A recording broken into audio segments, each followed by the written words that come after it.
Sebentar lagi kita nunggu pembicara dulu dari Ketum HIPMI Wonosobo, Jawa Tengah.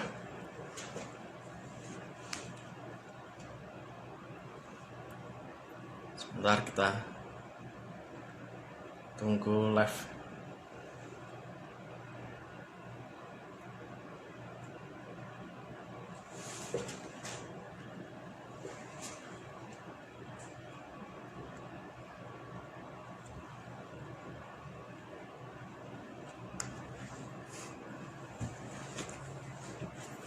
Kita sharing tentang strategi bisnis di era new normal dengan Ketum HIPMI Wonosobo, Jawa Tengah. Kita tunggu pemateri dulu dari Bang Khairul Anwar. Sebentar, kita undang pembicara dulu.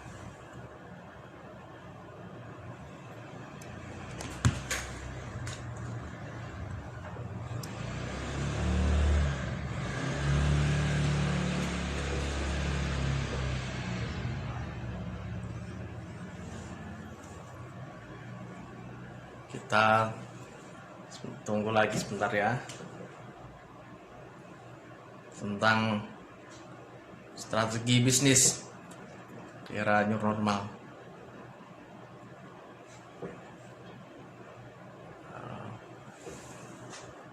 Kang Awang sudah masuk untuk join, Bang.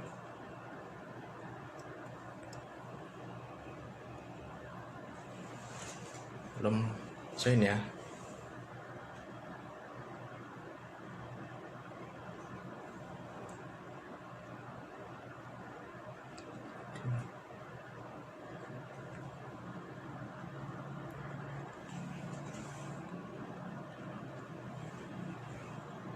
Kita tunggu asisi dari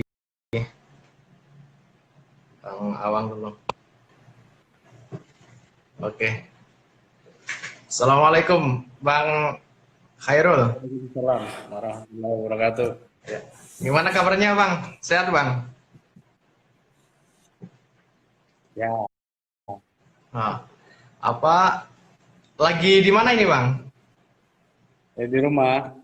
Di Wonosobo ya? Ya, di Wonosobo. Ini kita belum pernah ketemu ini, Bang. Nah, ini namanya ini kan IG-nya Awang Sakura. Nah, nama panggilannya Bang Awang atau Bang Khairul atau Bang Anwar ini, Bang? Awang, Awang. Oh, Bang Awang. Oke, oke. Sebelumnya kita akan mulai dulu terkait strategi bisnis di era new normal. Nah, saya akan mulai di awal. Apa background abang sekarang nih, Bang? Backgroundnya? Ya, saya di usaha. Ada beberapa usaha. Mulai dari perkenalan dulu mungkin ya. Ya. Jadi nama saya Khairul Anwar, terus biasa dipanggil Awang. Terus kita punya usaha di Sakura Group. Sakura Group itu ada beberapa lini usaha. Sakura itu singkatan dari syukur atas karunia dan rahmat Allah. Gitu. Ya. Terus terkait ada nama Sakura itu, syukur atas itu, ide-ide dari mana itu, Bang?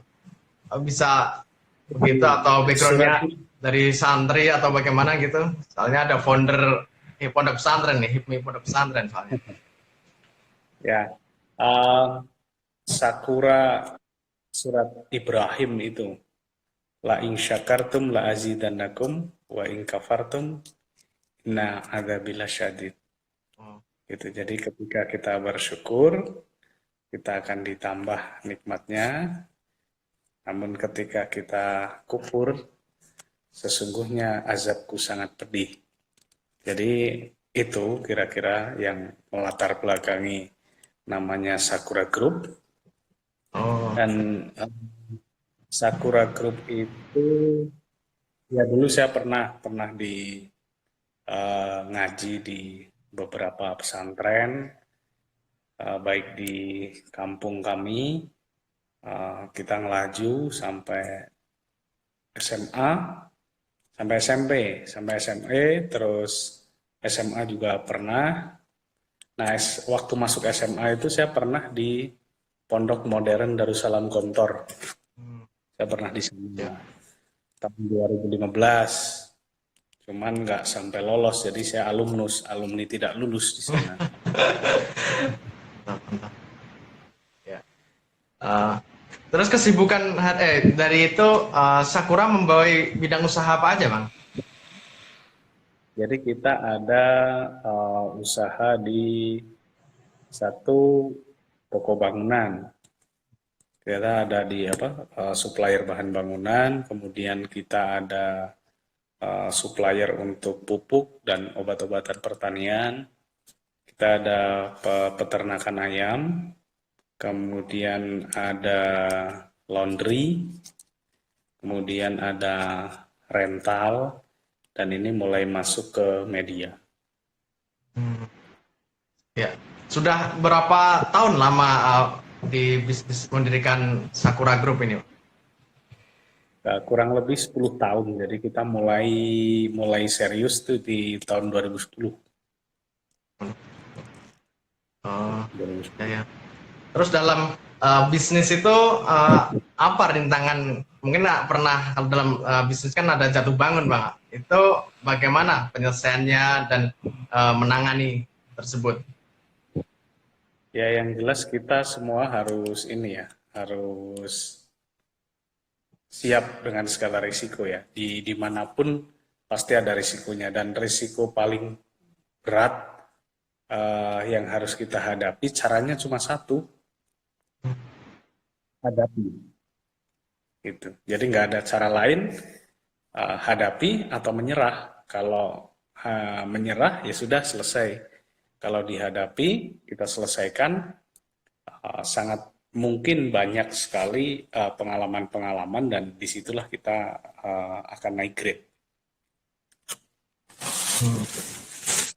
Eh, terus kemudian ini Bang, apa terkait dulu sebelum masuk ke usaha itu sekolahnya di bidang apa Bang? Atau pernah menekuni di apa kuliahnya di bisnis atau bagaimana? Kuliah dulu saya setelah SMA itu di STT Tekstil, Sekolah Tinggi Teknologi Tekstil Bandung, Bandung. ambil jurusan teknologi manufaktur. Gitu. Jadi sekarang mulai kuliah di ekonomi, ekonomi di manajemen. Oh iya. Iya. Terus habis itu langsung terjun ke bisnis atau bagaimana? Orang kan mau mencari goalnya itu mencari kalau sudah bisnis sekarang kan sudah tahu titik temunya ini Bang. Nah, bagaimana Ya, mengawali ketika masih ngambang dalam pikiran mau bisnis apa ini berbagai apa project dan lain-lain, bagaimana menentukan itu di awalnya? jadi pertama itu kita apa yang nemu di depan kita, ya udah kita kerjakan, waktu itu seperti itu. Jadi belum ada kemudian spesifik saya mau usaha apa, atau usaha apa yang mau saya tekuni, atau bidang apa targetnya, itu belum. Kita belum punya waktu itu. Jadi mulai dari waktu masih kuliah itu kita jualan pulsa, terus terima order untuk pembikinan kaos, jaket, kemudian ada peluang untuk jadi supplier distro di beberapa wilayah, kita ambil. Nah, itu proses kita belajar. Nah, setelah itu ketika kita kebetulan 2009 itu saya harus pulang ya, selesai kuliah saya harus Ya. pulang ke Wonosobo untuk recovery banyak hal lah. Kebetulan waktu itu Bapak eh, mengalami kebangkrutan ya, keluarga drop ekonominya, kemudian saya harus pulang, terus sampai di Wonosobo saya merawat sebagian kambing yang dulu pernah saya beli di tahun 2005. Terus setelah itu kita sempat jualan makanan khas Wonosobo juga, namanya mie ongklok, selama 2 bulan setengah, lalu Ya. tutup. Setelah itu kita sempat untuk kerja juga di Armada Berlian Labumindo sebagai marketing.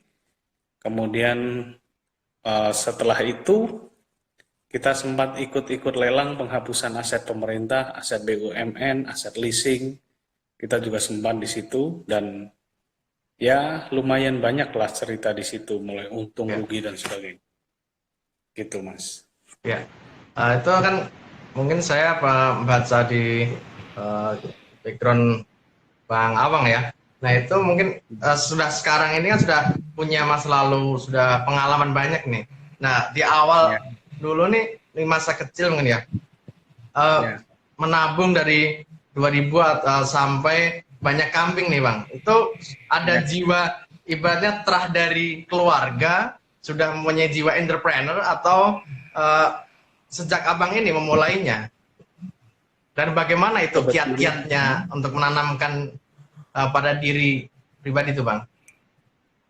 kebetulan bapak saya itu pedagang kayu, Hmm. pedagang kayu bangunan.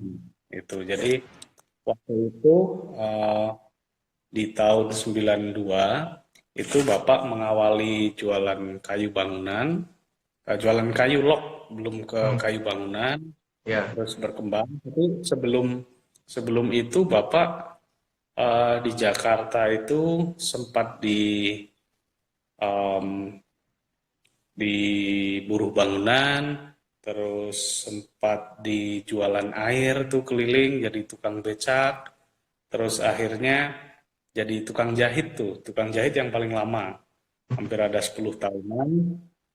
Lalu setelah itu eh, 10 tahun, tahun 92 mulai usaha kayu. Hmm. Nah setelah usaha kayu itu terus berkembang sampai akhirnya drop, pernah drop di tahun 2000, sekitar 2001 sampai 2004, terus kita naik lagi dan drop lagi di tahun 2009 waktu itu.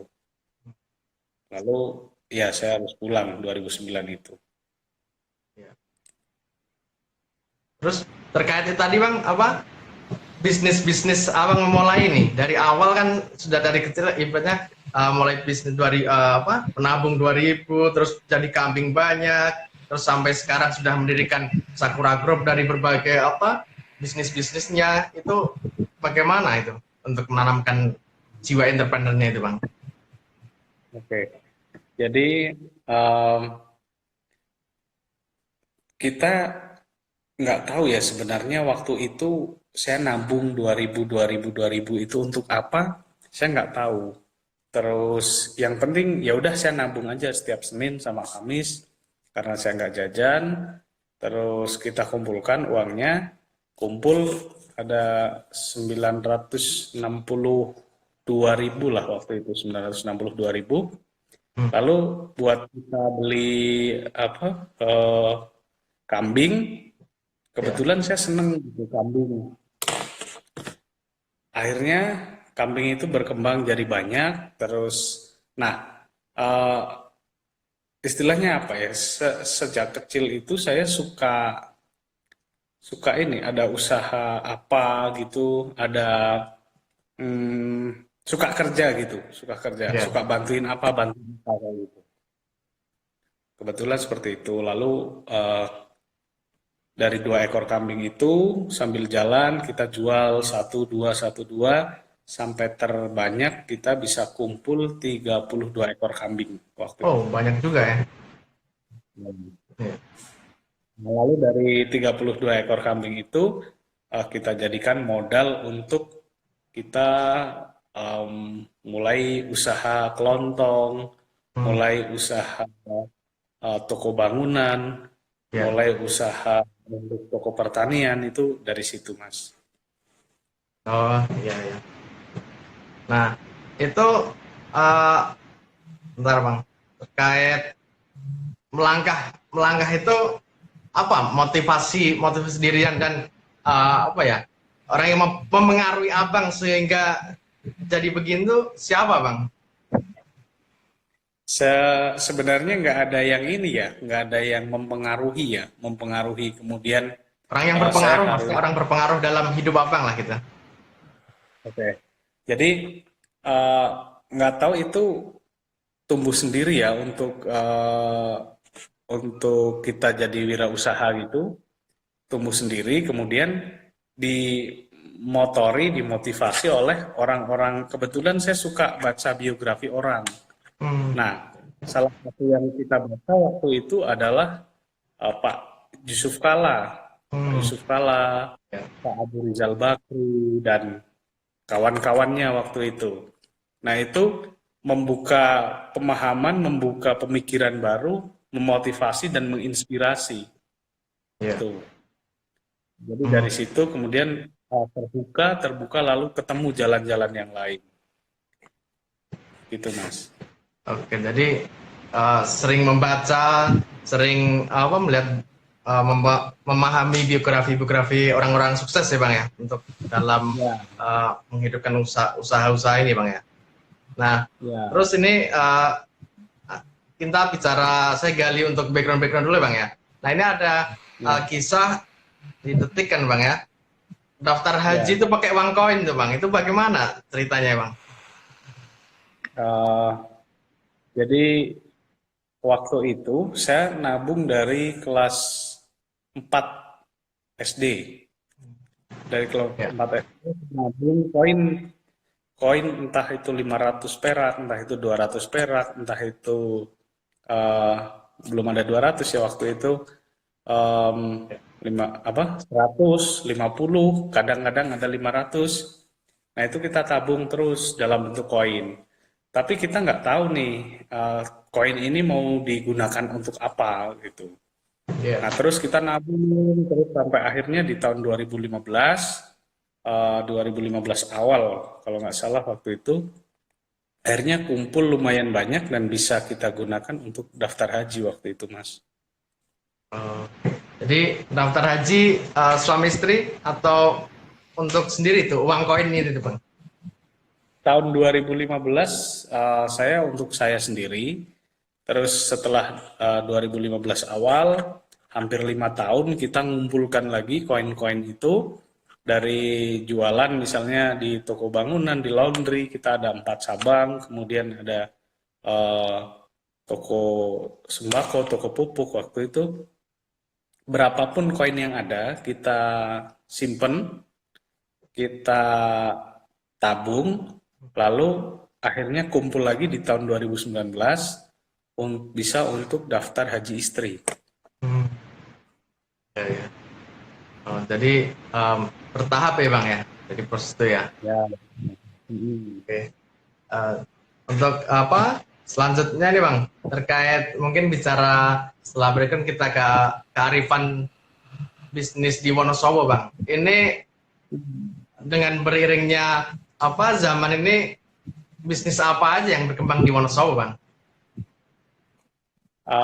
Untuk sebelum sekarang potensi atau setelah corona?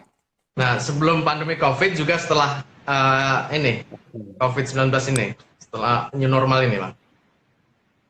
Jadi Wonosobo itu ada 2 segmen yang besar, yaitu pertanian, karena kita wilayahnya sebagian besar adalah daerah lahan ya, lahan sawah atau Ya. lahan pertanian yang lainnya. Terus yang kedua pariwisata. Jadi kita pariwisatanya itu salah satu yang terbaik di Jawa Tengah untuk kunjungan wisatanya, untuk destinasi wisatanya, Hmm. itu kita salah satu yang terbaik dan paling ramai, paling diminati. Jadi ada dua jenis bisnis yang potensial di Wonosobo.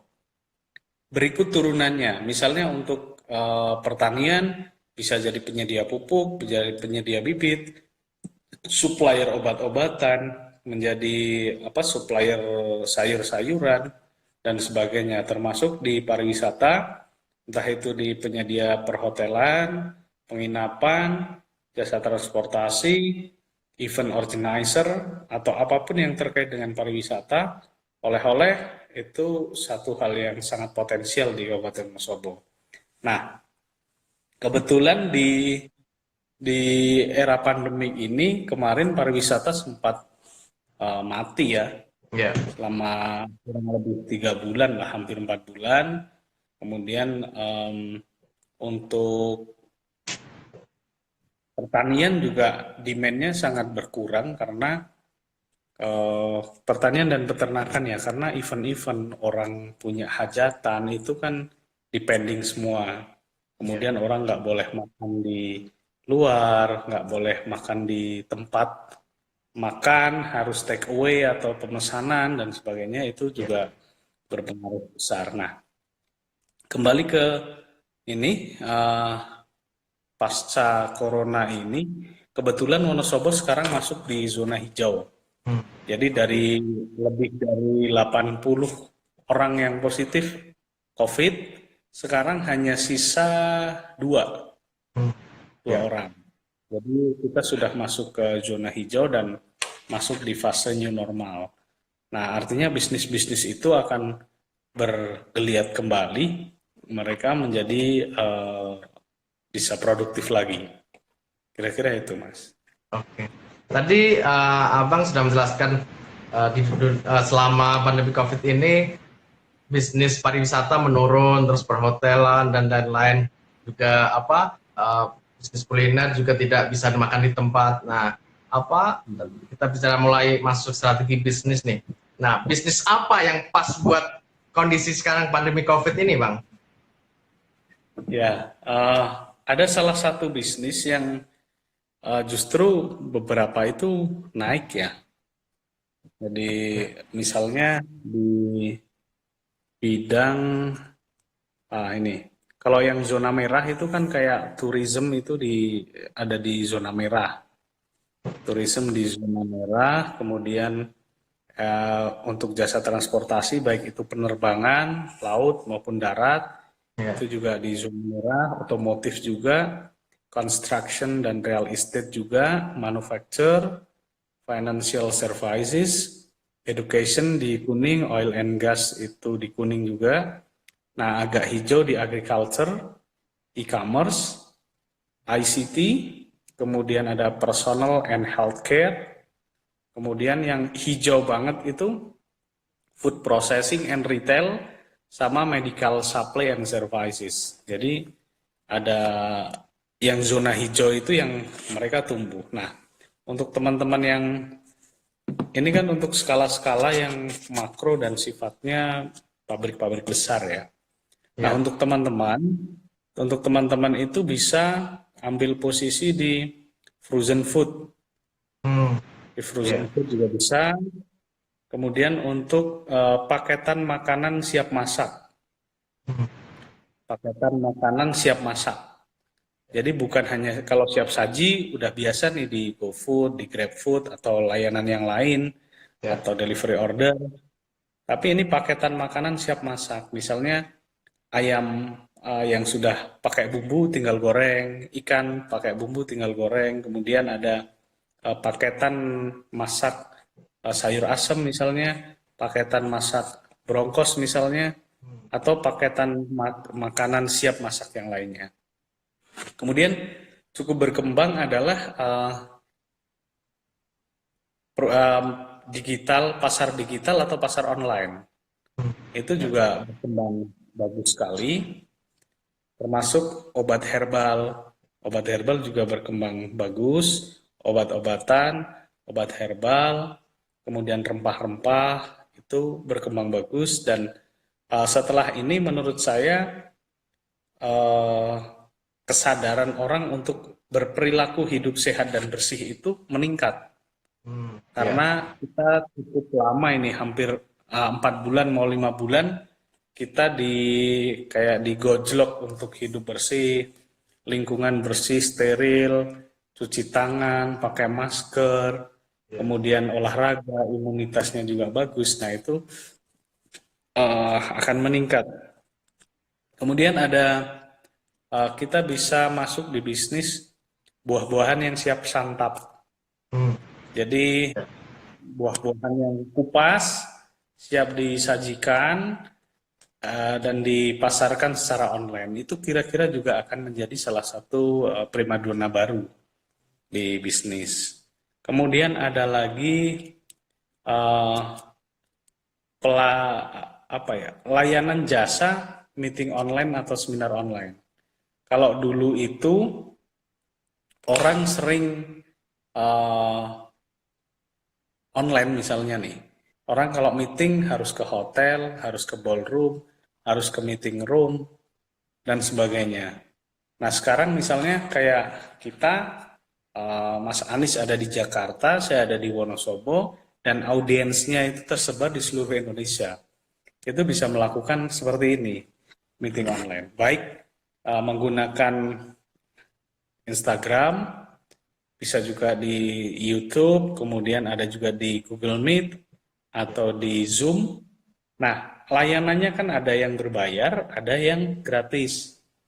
Nah, untuk yang dengan kualitas gambar yang lebih jernih, kemudian untuk durasi waktu yang lebih panjang, itu bisa menggunakan yang premium. Nah, kalau premium, orang-orang itu kadang-kadang nggak pakai selama 1 bulan, paling pakainya 1 kali, 2 kali. Katakanlah untuk berlangganan Zoom yang Pro itu 300.000 1 bulan. Tapi saya pakainya cuma sekali buat apa? 2 kali buat apa? Maka penyedia jasa meeting online ini menjadi bagus sekaligus memanage meeting, siapa nanti yang moderatornya dan sebagainya. Nah ini menjadi satu peluang baru menurut saya.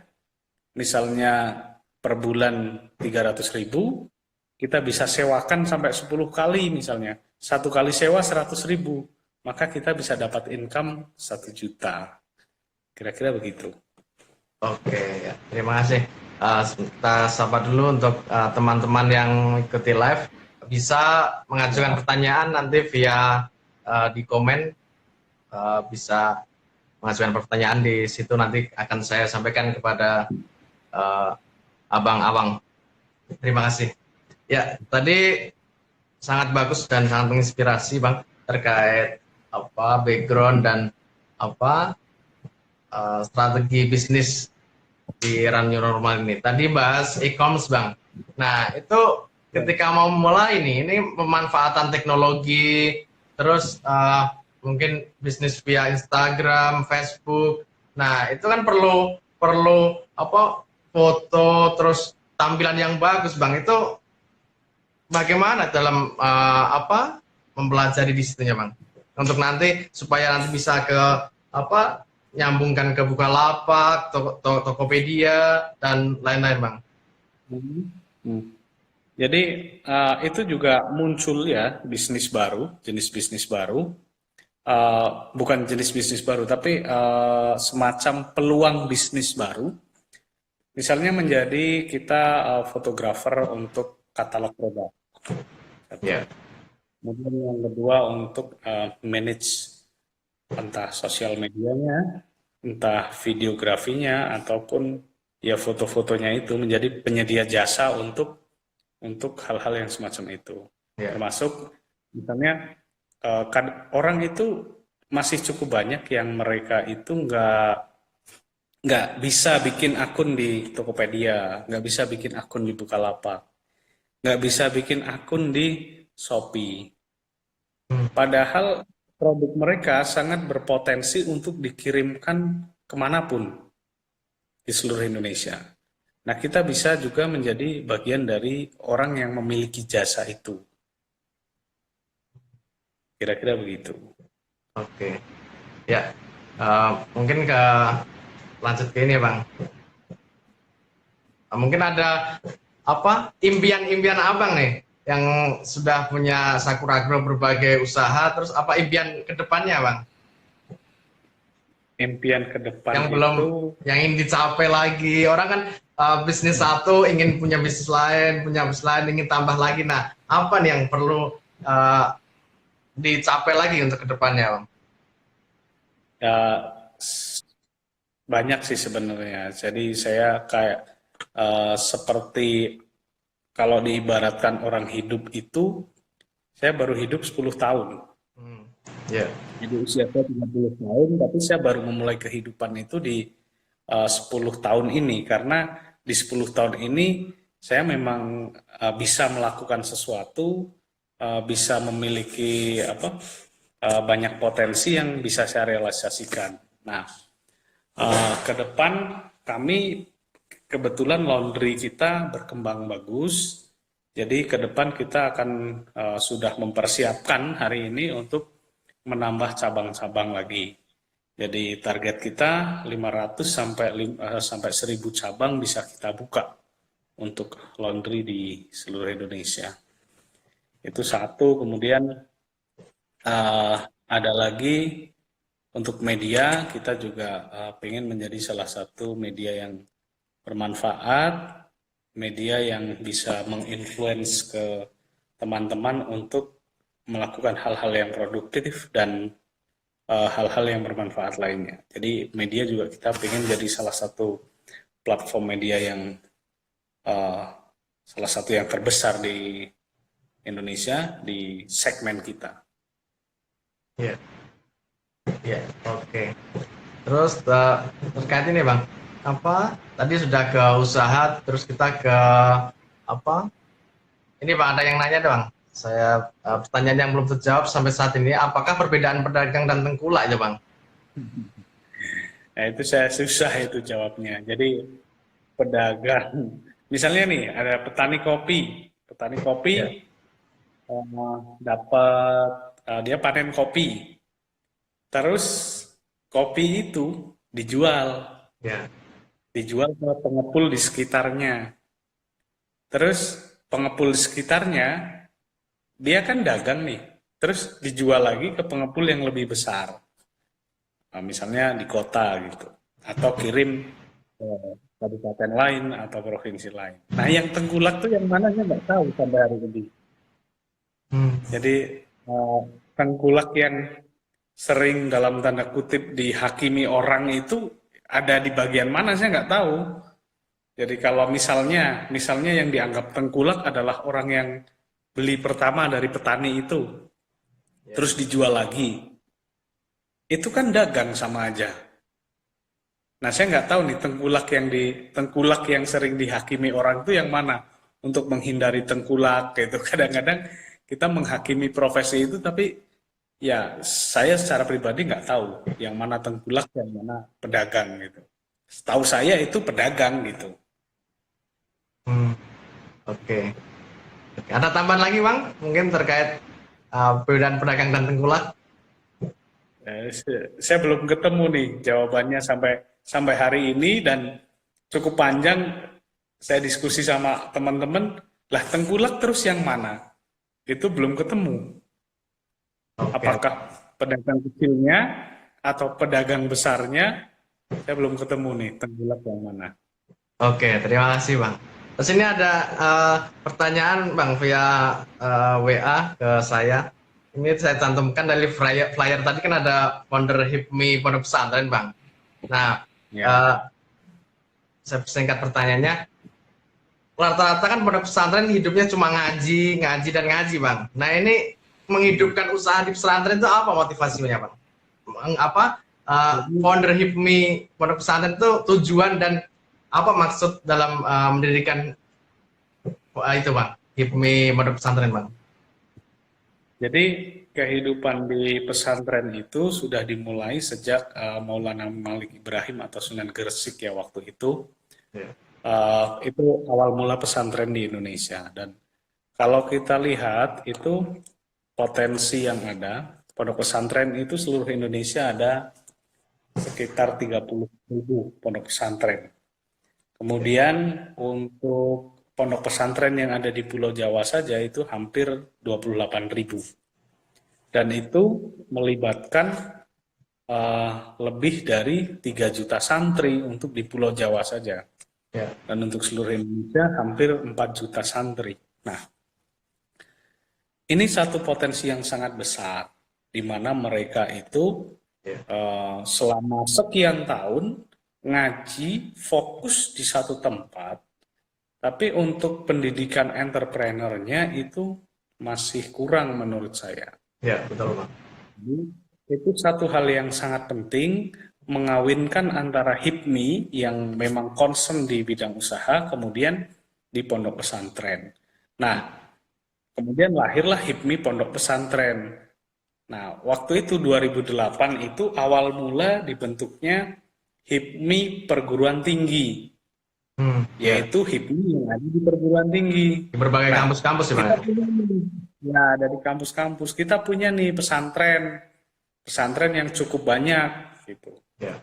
Nah, kenapa itu belum ada perhatian khusus ke sana gitu?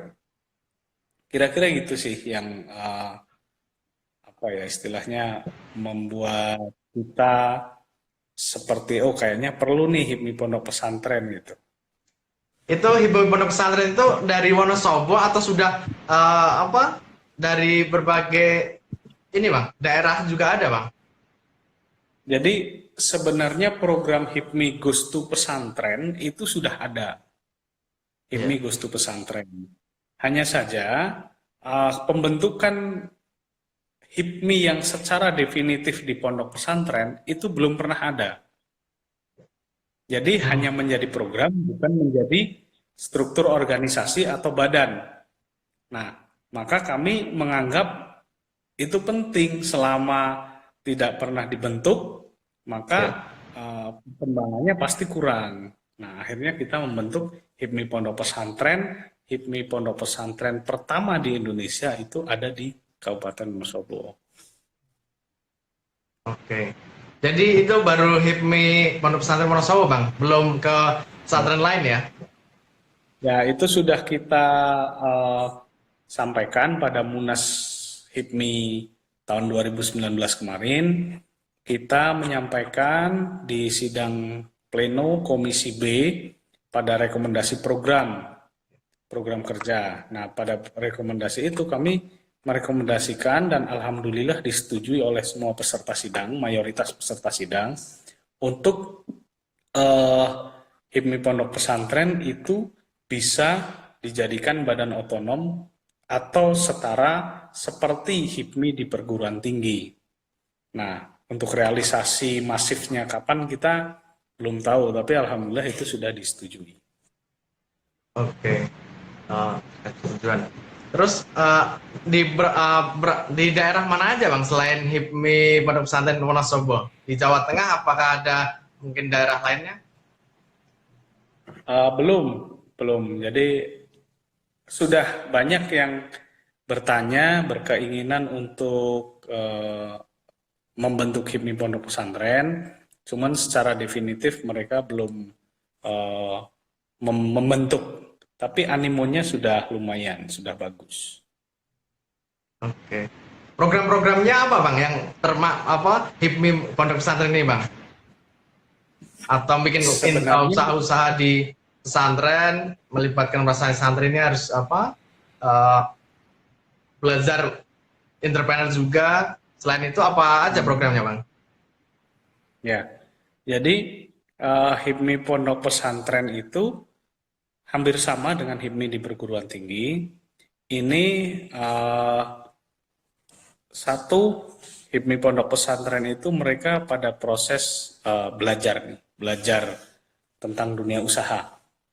Ya. Jadi setelah mereka selesai di pondok, itu ada gambaran pulang ke rumah, ke kampung untuk kerja atau untuk menekuni dunia wirausaha, karena biasanya di pesantren itu sebenarnya diajari juga untuk misalnya beternak atau bertani, biasanya diajari untuk hal-hal semacam itu. Tapi untuk memanage apa yang mereka lakukan itu mereka masih sangat kurang pengetahuannya tentang itu. Misalnya ada toh hanya di 1-2 pondok pesantren. Nah, maka menurut kami ini penting karena mindset entrepreneur itu penting dimiliki oleh semua orang, walaupun orang tersebut bukan entrepreneur. Gitu. Ya. Jadi menurut kami bekal-bekal ini sangat penting dijalankan di pondok pesantren yang ada di Indonesia. Nah, kenapa HIPMI pondok pesantren? Kenapa HIPMI? Karena HIPMI itu sudah memiliki sanad, ya, sanad kesuksesan eh, dari tingkat kabupaten, dari tingkat provinsi sampai ke tingkat pusat. Teman-teman juga tahu, misalnya kayak Bang Bahlil, ada Bang Mardani Haji Maming, kemudian ada Bang Sandiaga Uno. Itu kita memiliki sanad ke orang-orang yang sukses itu gitu. Nah, ini dua hal kita kawinkan antara HIPMI dengan pondok pesantren itu ketika orang-orang pinter, orang-orang benar yang Ya. mereka punya kemampuan, apalagi mereka kemudian berdaya secara ekonomi, maka mereka akan menjadi penggerak kebaikan di lingkungan sekitarnya. Gitu. Oke. Ini ada yang ketinggalan tadi Bang, ada yang nanya Bang. Mungkin saya tanyakan tadi, ingin menanyakan HIPMI pesantren bagaimana growth-nya? Karena mungkin selama ini kan akses pesantren sangat terbatas Bang. Mungkin itu maksudnya santri-santri nggak bisa keluar dalam mengetahui bisnisnya atau bagaimana, atau bisa dijelaskan Bang? Oke, memang HIPMI pondok pesantren ini belum begitu populer ya, karena ini baru dan baru diusul, baru kita bentuk setahun yang lalu pada bulan puasa periode yang lalu. Kemudian yang kedua, ini baru terbentuk di Wonosobo. Jadi yang ketiga, program ini sudah disetujui secara nasional, cuman kemudian instruksi jelas atau surat edaran tentang pembentukan ini di masing-masing kabupaten ini belum ada. Namun demikian, menurut saya boleh saja kabupaten-kabupaten itu untuk membentuk HIPMI di pondok pesantren sebagai embrio. Jika suatu saat kemudian diformalkan menjadi badan otonom atau setara dengan HIPMI perguruan tinggi, itu sudah ada wadahnya. Oke. Jadi seperti itu. Oke. Ya, ini ada yang nanyakan Bang. Itu HIPMI pondok pesantren itu badan otonomnya apa? HIPMI daerah, ibaratnya badan di bawah, ibaratnya di bawah kepengurusan HIPMI, terus apa? Selanjutnya di HIPMI pondok pesantren Wonosobo ini sudah ada berapa pesantren Bang? Oke. Jadi untuk HIPMI pondok pesantren itu posisinya belum diputuskan ya secara nasional itu seperti apa. Cuman harapan kami sih seperti halnya HIPMI di perguruan tinggi. Jadi dia badan otonom yang menjadi apa? Menjadi step atau bagian dari jenjang kaderisasi HIPMI. Jadi sebelum ke HIPMI cabang, mereka itu ada yang di HIPMI pondok pesantren, mereka ada yang HIPMI perguruan tinggi. Nah, mereka nanti bisa ketemu di satu muara, yaitu di HIPMI cabang atau HIPMI daerah ataupun di HIPMI pusat. Nah, itu seperti itu. Terus tadi untuk di Wonosobo, itu yang terbentuk itu yang secara definitif kami mengeluarkan SK itu baru satu. Kemudian yang tergabung sudah di situ itu sudah ada 10 pondok pesantren yang tergabung, cuman kita belum mengeluarkan SK untuk HIPMI pondok pesantren itu. Syarat-syaratnya apa Bang untuk mendirikan HIPMI pondok pesantren ini Bang? Ya sebenarnya sederhana saja. Yang penting di situ di HIPMI pondok pesantren itu, di pesantren itu ada pengurusnya minimal. Ya kita ada strukturnya ya. Minimal ada ketua, sekretaris, bendahara, ketua bidang. Ya sudah, seperti itu saja. Nah, jadi biar dibina, yang artinya dibina oleh pengurus BPC setempat. Kalau ada wadahnya itu gampang Mas menyalurkan. Tapi kalau tidak ada wadahnya, kita sulit targetingnya gitu. Oke. Ya, terima kasih ya penjelasannya Bang. Terus ini Bang, strategi bisnis di umum sama bisnis di menerapkan di pesantren itu bagaimana, Bang? Supaya pesantren ini ada pengembangan bisnis, Bang. Itu strateginya gimana? Sebenarnya begini ya. Untuk pesantren itu mengembangkan bisnisnya, jadi di situ kan sudah ada kumpulan Kepontren. orang nih. Ya, ada kepontren juga, Bang. Ya, Koperasi ini. boleh melalui Kopontren itu untuk pondok pesantrennya, atau mereka membentuk unit usaha sendiri, entah itu peternakan, entah itu pertanian. Nah, yang masih jarang dilakukan itu adalah manajemennya. Jadi masih lebih ke ya seperti yang sudah-sudah gitu. Dulu seperti ini Ya. ya seperti ini. Tidak di-manage dengan baik. Mungkin karena memang pengetahuannya tentang manajemen masih kurang. Apalagi sampai ke manajemen bisnis. Seperti itu. Jadi apakah melalui pondok pesantren? Pondok pesantren itu sudah ngumpul. Nah, apakah kemudian kebutuhan-kebutuhan pondok pesantren itu disediakan di Kopontren, Koperasi Pondok Pesantren, atau melalui unit usaha, entah melalui apapun yang ada di situ, itu bisa berdaya. Katakanlah di situ ada minimal 50 orang, itu juga sudah setiap hari lumayan perputarannya, apalagi yang sampai 100, apalagi yang sampai 500, 1000, itu luar biasa. Gitu. Oke. Ya, terima kasih.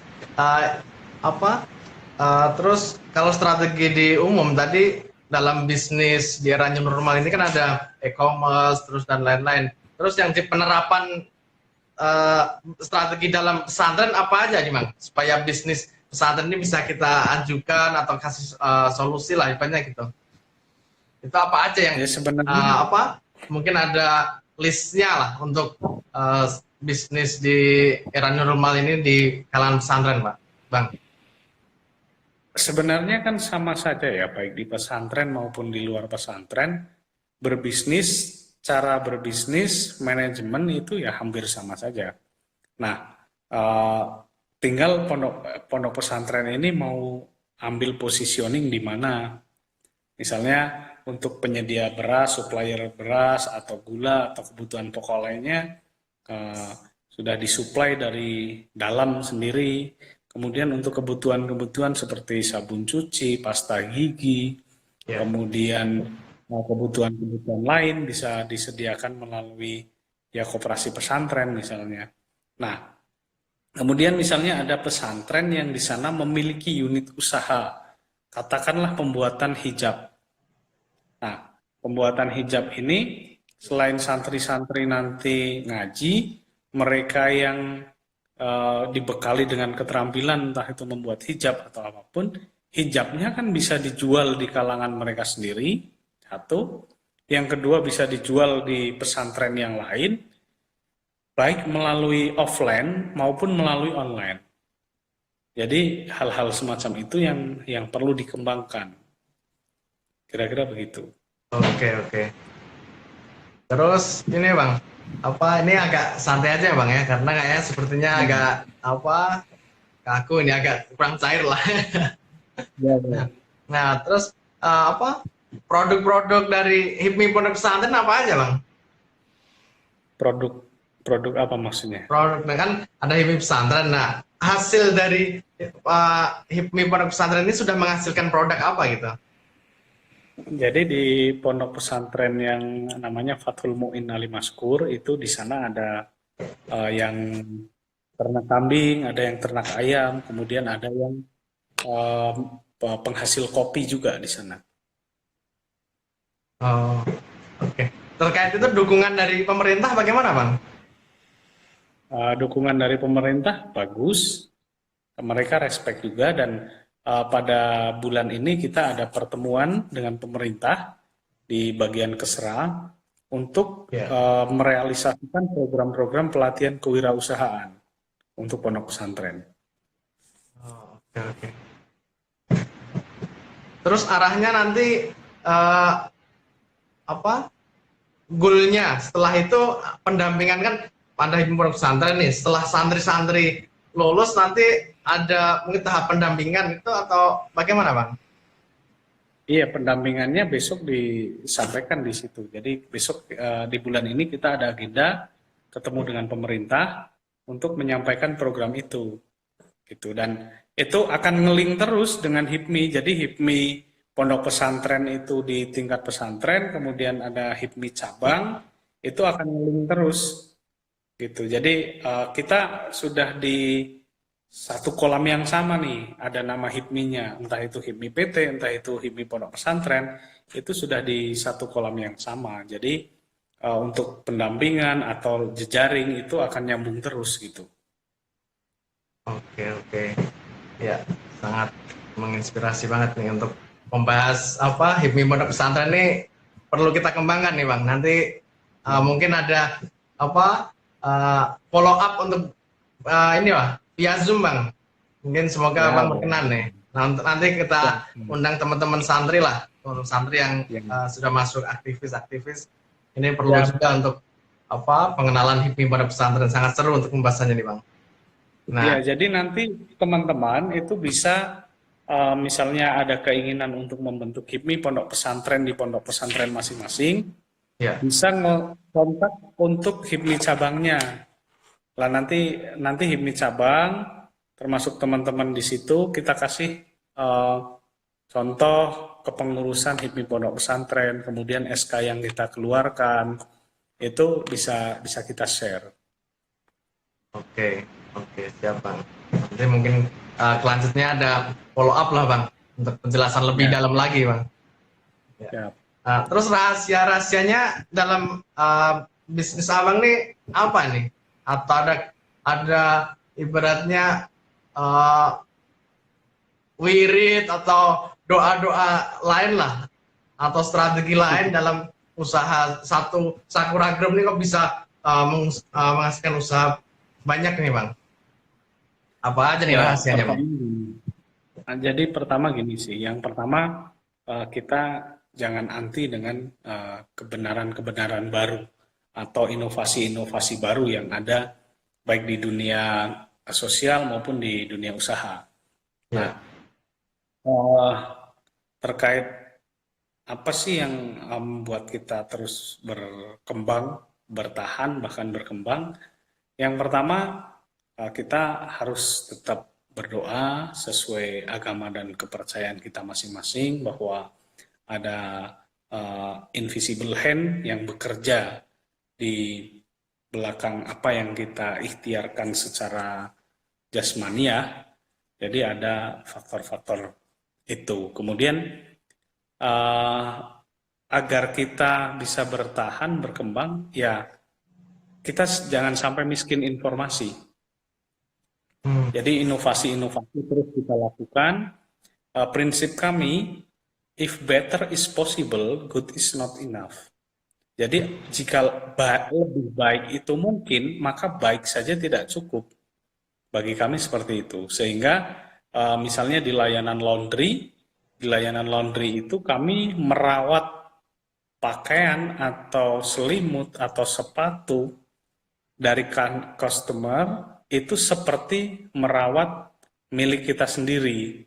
Sehingga kita sebenarnya kayak di laundry itu kita tidak pernah merencanakan untuk bermimpi menjadi besar, harus jadi besar, kita enggak. Ya. Jadi tujuan kita, besar kita itu agar dibesarkan oleh konsumen. Jadi biarkan bisnis kita itu dibesarkan oleh konsumen, bukan kita yang membesarkan. Artinya kita harus memberikan best product sama best service untuk konsumen. Sekali lagi, jika lebih baik itu mungkin, maka baik saja tidak cukup. Oke. Siap Bang. Terus bagaimana perilaku konsumen saat next normal Bang? Jadi memang ini ke tatanan dunia baru ya, kayak Sunda Empire yang kemarin memulai. Ya. Jadi konsumen juga memiliki perubahan pola dalam mereka bertransaksi dengan kita. Salah satunya adalah mereka banyak yang melakukan sesuatu dengan online. Pemesanan, pembelian, Ya. itu banyak yang online. Artinya, mau tidak mau kita harus ke arah sana. Jadi, misalnya yang tadinya belum ada layanan delivery order, mereka bisa membuat layanan delivery order. Atau yang tadinya belum terdaftar di GrabFood atau GoFood atau sejenisnya, mereka mau tidak mau harus segera menyesuaikan dan mendaftarkan di situ. Oke, oke. Gitu. Ya. Terus ini Bang, sebelum ke penutupan Bang, kiat-kiat atau motivasi buat kader-kader ini Bang, kader-kader HMI, motivasi mungkin dari pengalaman Abang sebelumnya sudah berkecimpung dalam usaha berbagai bisnis lah. Jadi yang pertama gini, yang bisa bertahan itu bukan siapa yang kuat, tapi siapa yang bisa menyesuaikan dengan keadaan. Itu di era semacam ini, baik tadinya adalah era pandemi, kemudian kita keluar dari pandemi. Itu yang bisa bertahan bukan siapa yang kuat, tapi siapa yang bisa beradaptasi. Nah, seperti sebelumnya adalah di mana kita sering ngomong tentang disruption. Nah, tentang disruption itu ada startup yang kemudian makan yang besar-besar. Yang besar-besar sekarang justru ngikut sama startup. Jadi waktu itu ketika Bluebird sama Gojek itu pertarungannya seperti apa. Sekarang justru Bluebird yang berkolaborasi dengan mereka. Nah, kemudian untuk teman-teman semuanya, jika kita takut terhadap bayangan, maka kita tidak akan pernah bertemu dengan terangnya cahaya. Jadi di mana ada bayangan, pasti di situ ada cahaya. Nah, kalau teman-teman takut sama bayangan, nggak pernah ketemu tuh terangnya cahaya. Itu. Nah, pesan saya buat teman-teman itu, lakukan yang paling mudah, yang paling mungkin, yang bisa, yang senang, dan ada duitnya. Yeah. Gitu. Okay. Jadi itu kunci utama, yang senang, yang bisa, yang ada duitnya. Itu pasti energinya besar. Siap, siap. Ini ada pertanyaan, mungkin satu lagi pertanyaan Bang. Ini dari Cianjur Bang. Nah, dia tinggal di kampung. Nah, mau mulai usaha bisnis online, kadang terkendala sinyal. Terus apakah terkait meeting juga kan jauh dengan produk dia reseller nih Bang. Nah, itu bagaimana solusinya di new normal ini Bang? Itu terkait pertama sinyal karena bisnis online itu, yang kedua solusi terkait ini ke reseller ke produk aslinya ini Bang. Jadi kalau udah ngomong masalah sinyal tuh kayak kita punya kendaraan tapi nggak punya bensin, kan susah nih kalau ngomong itu. Jadi kita punya motor tapi nggak ada bensinnya, susah jalannya, gitu. Nah, artinya ya entah itu pakai modem, entah itu pakai jaringan internet, entah itu IndiHome atau apapun, itu teman-teman harus punya, apalagi yang segmen pasarnya adalah segmen pasar online. Nah, nyawa kalian itu kan ditransaksi dengan kecepatan itu ya. Yeah. Ibaratnya kalian itu kalau sinyalnya susah, punya toko, itu sebentar buka, sebentar tutup, sebentar buka, sebentar tutup. Konsumen tuh jadi, misalnya nih mau beli, oh ternyata pas tutup, pas close, mau order, ternyata balesnya nanti nih 5 jam kemudian. Nah, kadang-kadang kita udah transaksi sama yang lain, gitu. Ya, oke. Ini ada pesan masuk terkait beradaptasi, Bang. Nah, karena ada orang tinggal di daerah, Bang. Nah, adaptasi di lingkungannya itu